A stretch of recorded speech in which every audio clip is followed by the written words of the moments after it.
Selamat pagi Bapak Ibu dan Saudara-saudari dalam Tuhan Yesus Kristus.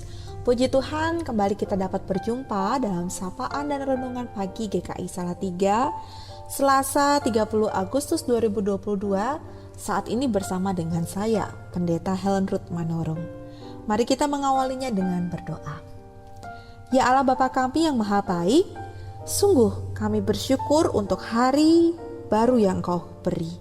Limpahkanlah kami dengan hikmat-Mu, agar kami selalu memiliki kepekaan untuk mendengar suara-Mu dan melakukan perintah-Mu. Tolonglah kami yang hendak mengarahkan diri seutuhnya kepada firman-Mu. Di dalam nama Tuhan Yesus Kristus, kami berdoa. Amin. Renungan pada hari ini saya berikan tema Bapa Pemelihara. Firman Tuhan yang akan menjadi dasar renungan kita dari Ulangan pasal 2 ayat 7. Ulangan pasal 2 ayat 7. Sebab Tuhan Allahmu memberkati engkau dalam segala pekerjaan tanganmu. Ia memperhatikan perjalananmu melalui padang gurun yang besar ini. Ke-40 tahun ini Tuhan Allahmu menyertai engkau dan engkau tidak kekurangan apapun. Saudara-saudara yang dikasihi Tuhan Yesus Kristus, saat abad 19 ada seorang pendeta Inggris yang bernama George Mueller yang hendak mendirikan panti asuhan di Bristol.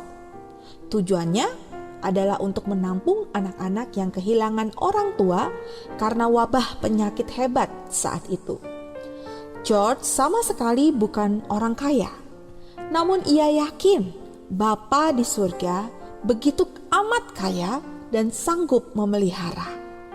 Ia pun memulai mendirikan panti asuhan dengan bergantung total kepada Tuhan. Dan berkat doa-doa yang terus dipanjatkan dengan penuh kepercayaan, Tuhan memenuhi segala keperluan mereka, bahkan dengan cara-cara yang ajaib. Hingga akhirnya saudara, George berhasil mendirikan dan mengelola sampai kurang lebih 5 panti asuhan dengan total 10.000 anak yang terawat dengan sangat baik. Pengalaman George ini ingin memperlihatkan bahwa tidak ada yang mustahil jika kita meminta kepada Tuhan. Nah, saudara, manakala orang pada saat itu melihat apa yang dilakukan oleh George, mereka menjuluki George sebagai raksasa iman. Tapi ternyata George menanggapinya dengan demikian. Imanku tak berbeda dengan iman orang percaya yang lain. Cobalah sendiri dan Anda akan menerima jawaban Tuhan. Benar, pemeliharaan yang dialami oleh George Mueller dan anak-anak panti itu bukanlah sesuatu hal yang eksklusif, melainkan itu adalah sebuah hal yang universal yang juga boleh dinikmati oleh setiap orang percaya.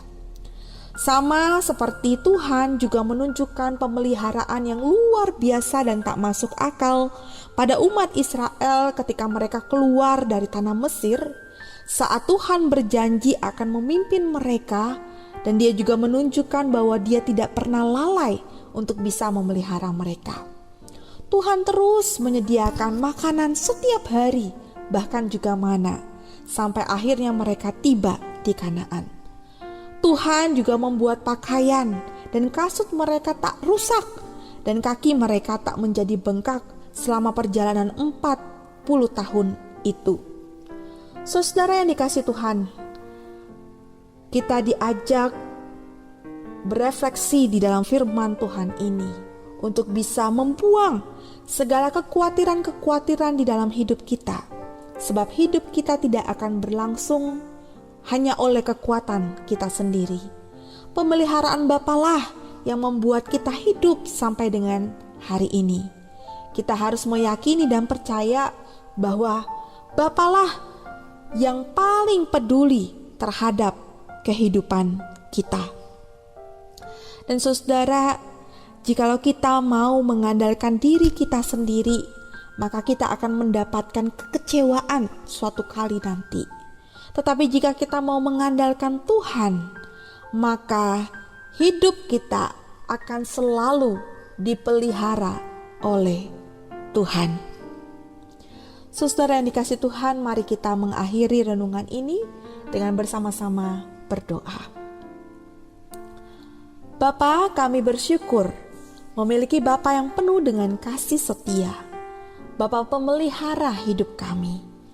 Terima kasih atas firman yang kembali mengingatkan dan meneguhkan kami akan pemeliharaanmu yang sempurna. Jika sampai hari ini kami tetap tegar menghadapi pandemi COVID-19 yang beralih menuju endemi, jika pada saat ini kami tetap menanti pertolongan Tuhan dalam setiap pergumulan-pergumulan hidup yang ada dalam kehidupan kami, semua hanya karena kasih dan janji-Mu yang kekal bagi kami. Kami bersyukur atas pemeliharaan Tuhan setiap hari. Kami bersyukur untuk kehidupan yang selalu Engkau cukupkan. Terima kasih Bapa, kami mau memulai hari ini, melanjutkan segala kegiatan kami dengan tetap memegang teguh pengharapan kami di dalam Engkau, Bapa pemelihara kami. Di dalam nama Tuhan Yesus Kristus kami berdoa. Amin. Selamat pagi Bapak, Ibu, dan saudara-saudari yang dikasihi Tuhan. Selamat beraktivitas. Tuhan Yesus memberkati.